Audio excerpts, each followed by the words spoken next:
School চলাকালীন স্কুলের পাশে বিষাক্ত সাপ আতঙ্কে স্কুল পড়ুয়ারা। রাজগঞ্জ ব্লকের বিন্নাগুড়ি গ্রাম পঞ্চায়েতের কামারভিটা হেমন্ত কুমার প্রাথমিক বিদ্যালয়ের পাশে অঙ্গনওয়াড়ি কেন্দ্র।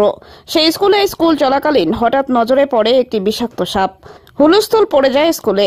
আশপাশের মানুষজন এসে স্কুলমুখী থেকে অন্যত্র সরিয়ে দেয় বিষাক্ত সাপটিকে। অবশেষে দীর্ঘক্ষণ পর স্কুলের মাঠ হয়ে পাশের জঙ্গলে চলে গেলেও আতঙ্কের মধ্যে রয়েছে স্কুল কর্তৃপক্ষ, কারণ যে কোনো মুহূর্তে পুনরায় সাপটি বেরিয়ে আসতে পারে। এলাকার মানুষ জানায় বন দপ্তরে খবর দেওয়া হয়েছিল, কিন্তু সাপ ধরার কোনো বনকর্মী না থাকায় সাপটিকে ধরতে আসতে পারে না।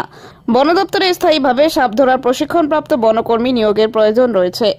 এই স্কুলের সামনে একটা গোমা সাপ বড় দেখে বেড়েছে। রেঞ্জের বিষয়ে ফোন করানো একটু দেরি হয়ে হতো। এই হেমন্ত কুমার স্কুলের সামনে।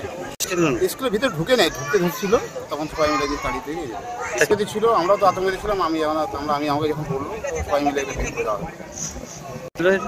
এটা যে দুধ গোমা ছিল, গোমা সাপ বলে নাকি, বিষাক্ত সাপ। এই ধরনের সাপকে আগেও দেখা গেছে? এর আগেও দেখা গেছে, কিন্তু মানে স্কুলের ভিতরে দেখা যায়নি, বাইরে দেখা গেছিলো। কিন্তু আজকে তো স্কুলের সামনে ছিল, কখন কোন স্কুলের ভিতরে ঢুকে গেলে অনেক ছাত্রছাত্রী নিয়ে গেলে একটা আতঙ্কে ছিল।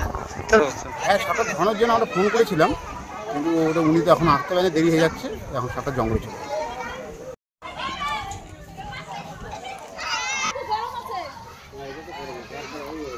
কিন্তু খুব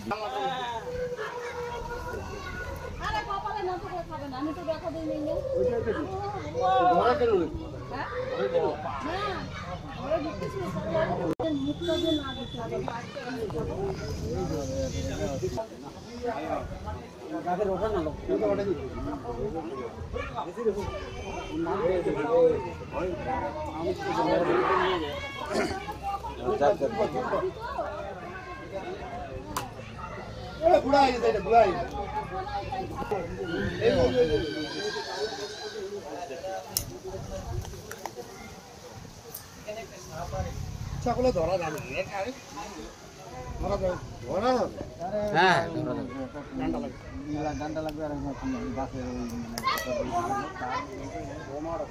যাবে,